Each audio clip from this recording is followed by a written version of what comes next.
Your commentator is Fulton Lewis, Jr.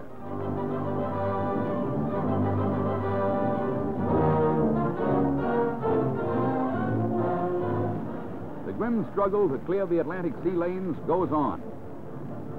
Crushing sea and air weapons of the American, English, and Canadian navies blast Nazi wolf packs that continue to harass the Allied traffic lanes. A slinking raider comes to the surface and is sighted. Unaware of impending danger, the U-boat moves in for the kill.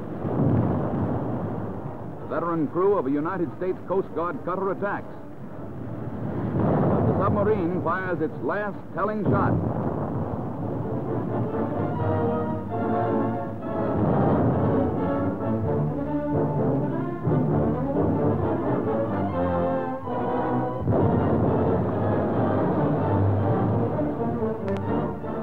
Our air heroes, day by day, send more of Hitler's undersea marauders to the bottom. Another U-boat has just been sunk. What remains of its crew struggles for life.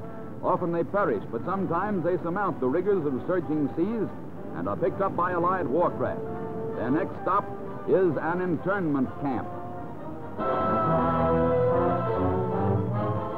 The fatal end of what once was one of the world's largest navies. The French fleet fails to heed the plea of the Allies to escape to North Africa, but to prevent the mighty Armada from falling into Hitler's hands, the fleet is scuttled. Magnificent dreadnoughts, cracked cruisers, mighty submarines are burned and blown up before the very eyes of the infuriated Nazis. The fleet dies that France may live again.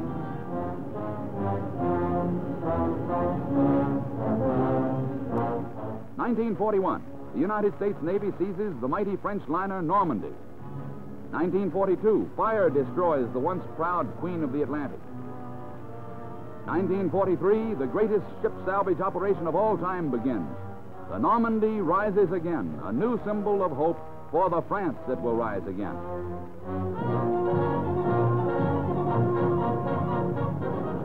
American air power blasts the Japs from the skies in the island strongholds of the South Pacific.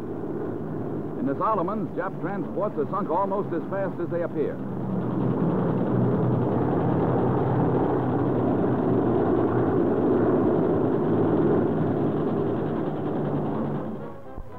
General Douglas MacArthur personally commands the terrific struggle to annihilate the barbarous Japs. Again and again, our paratroopers harass the sons of the setting sun. The fighting general flies into battle with our intrepid airmen. Objective reached, the paratroopers bail out. The first four-star general to lead a sky attack. Continuous airborne invasions throughout the South Pacific place MacArthur's men in the rear of the Japs. Their escape is made impossible.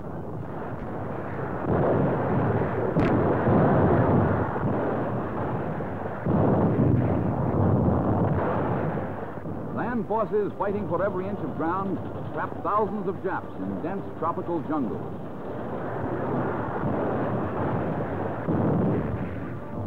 The Mikado's little monkey men are trapped in furious attacks on air bases.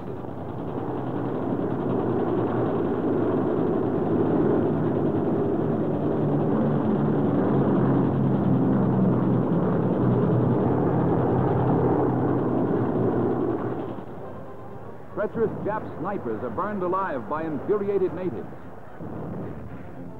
These sons of heaven decide to remain on Earth for another bowl of rice. On the North Burma front, the veteran Lieutenant General Joe Stilwell moves in with his American-trained and equipped Chinese forces, fighting incessantly to hold vital positions on the Salween River until Burma can be retaken. Here, an almost forgotten front in the global war ties down a big Japanese army.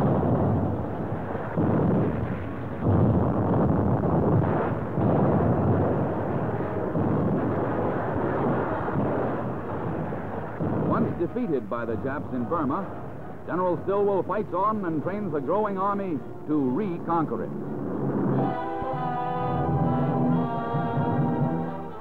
The city of Buenos Aires roars with disorder and rioting as the army overthrows the government of Ramon Castillo.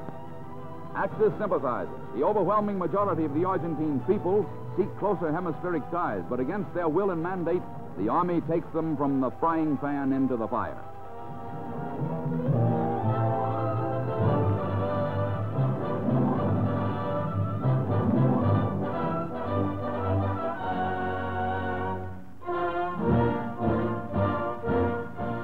At Casablanca, President and Prime Minister salute the men who fight and must win this war.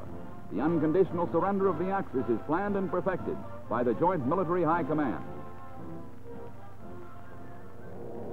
Surrender of Tripoli brings Mussolini's North African Empire to an end. General Montgomery's heroic army chases Rommel's Africa Corps from the gates of Egypt. Churchill flies to Tripoli to hail the glorious achievement of Montgomery's fighting 8th Army. The desert battle heroes cheer the symbol of the Allies' will to win. Under American General Dwight D. Eisenhower, battle-tested Americans, British, Canadians, and French leap from Tunisia to Sicily. Losses from Nazi sky raiders failed to stop Eisenhower's push toward Hitler's fortress Europe. Off Salerno, the United States cruiser Savannah suffers a direct bomb hit. A turret is knocked out, and there are casualties in the gun crew. The Savannah's heroic continues to shell the beach as the American Fifth Army keeps Italy. Italy surrenders. Salerno is won.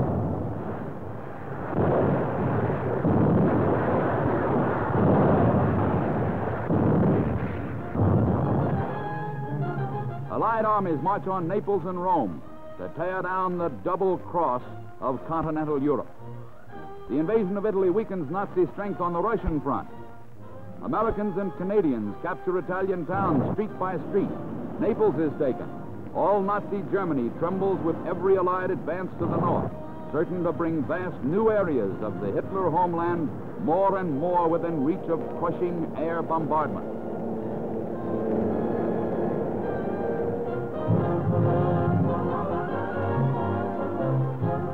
Terror grips every German city when British and American bombers roar over those white cliffs of Dover and cross the Channel to the coast of conquered France.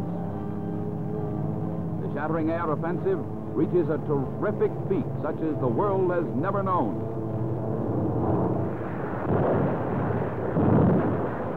The staggering weight of the growing American air power hastens the day of victory.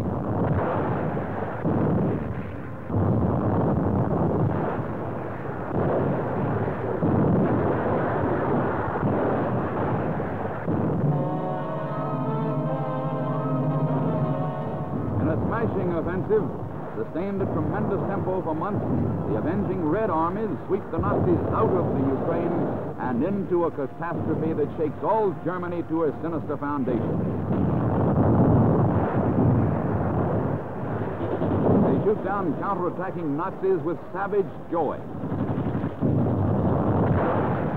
The passionate fury of the Soviets is symbolized by the flaming banner of fire and steel under which they fight. Here on the crimson Russian steppes of the Dnieper River bend, Hitler's hordes are annihilated as powerful red spearheads seal the fate of thousands of German troops.